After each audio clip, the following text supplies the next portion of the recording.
श्री गणेशाय नमः।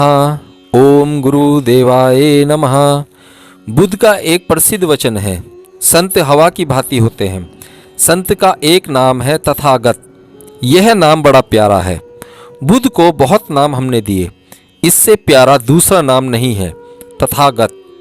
तथागत का अर्थ होता है हवा के झोंके की तरह जो आया, हवा के झोंके की तरह जो चला गया।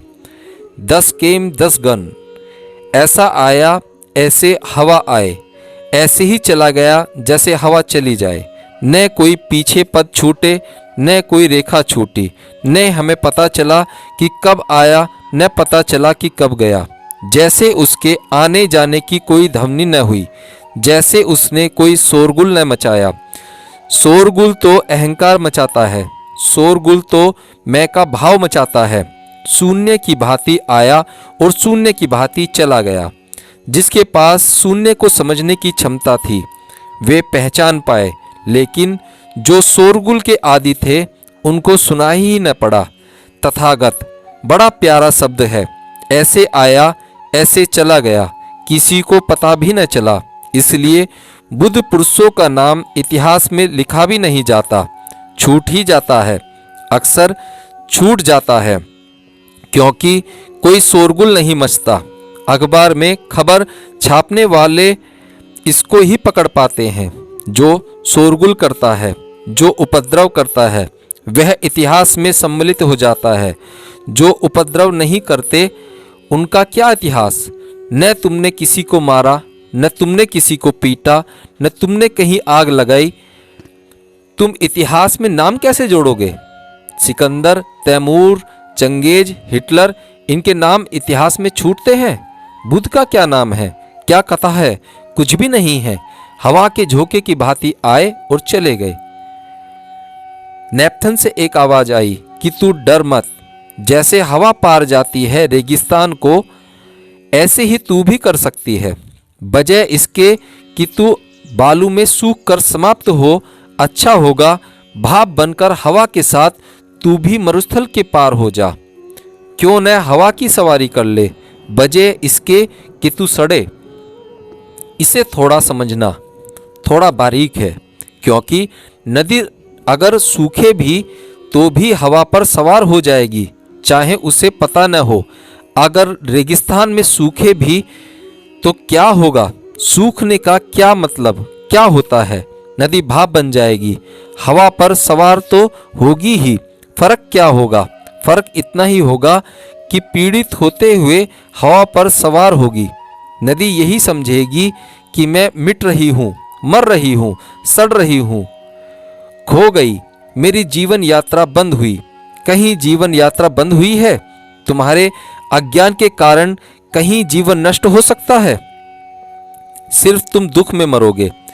जब मृत्यु के क्षण में कोई तड़फता है, मरता है या घबराता है, रोता है, चीखता है, चिल्लाता है, छाती पीटता है, तब मर थोड़े ही रहा है। उसके छाती पीटने से, रोने से कोई जीवन यात्रा समाप्त थोड़े ही हो जाएगी। आत्मा तो नए शरीर लेती ही रहेगी। यह व्यर्थ ही रो रहा है, यह अकारण ही परेशान हो रहा है। ज्ञानी भी मरता है, वह हंसता हुआ मरता है, क्योंकि वह देखता है कि जीवन यात्रा चलती रहेगी। रामकृष्ण मरने के करीब थे तो पत्नी रोने लगी। जीवन भर पहले जब सांस छूटने को थी तो रामकृष्ण बोले, तू रो मत, क्योंकि मैं सिर्फ वस्त्र बदल रहा हूँ। ये कपड़े ही छूटते हैं, नए कपड़े पहन लूँगा, मैं रहूँगा। रामकृष्ण की पत्नी बोली, बड़ी सादी भोली स्वीकार कर लिया उसने। रामकृष्ण मर गए तो नियम के अनुसार विधवा को चूड़ी तोड़नी चाहिए।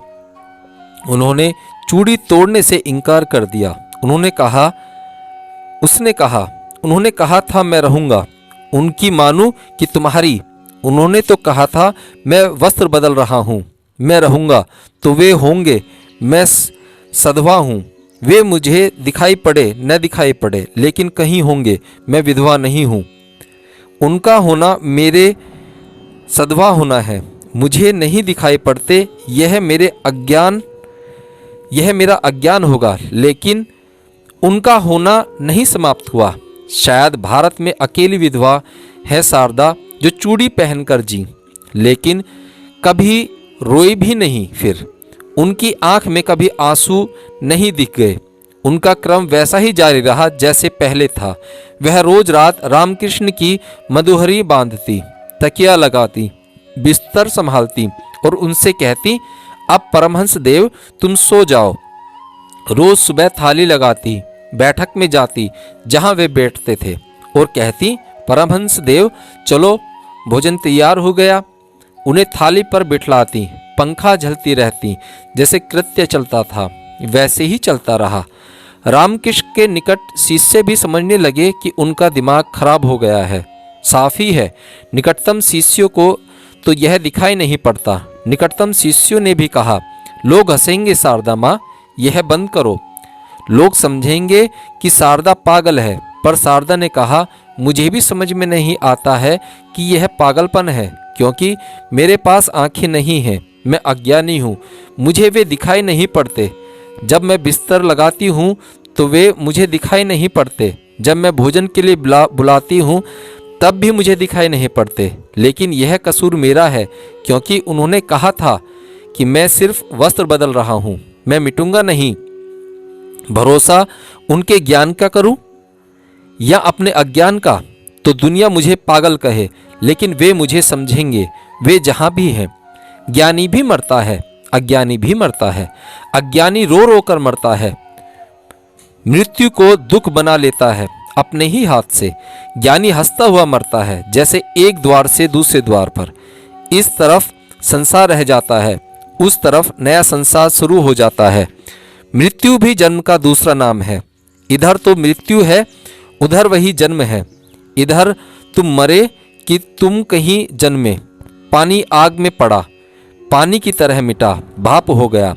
इधर मृत्यु हुई, उधर जन्म हुआ। दरवाजे के इस तरफ मृत्यु लिखा है और उस तरफ जन्म लिखा है। बस बीच का दरवाजा वस्त्र है, वस्त्र ही बदले जाते हैं।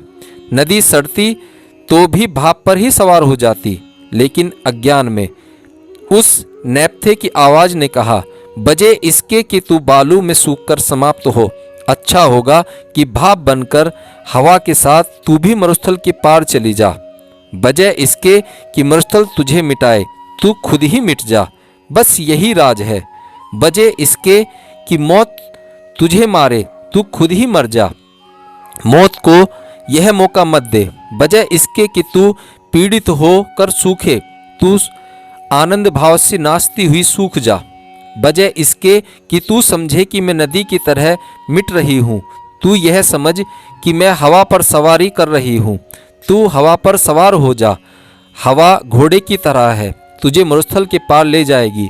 हवा सदा पार होती रही है, तू उसका सहारा ले ले, उसके साथ हो जा। यह साथ शब्द समझने जैसा है।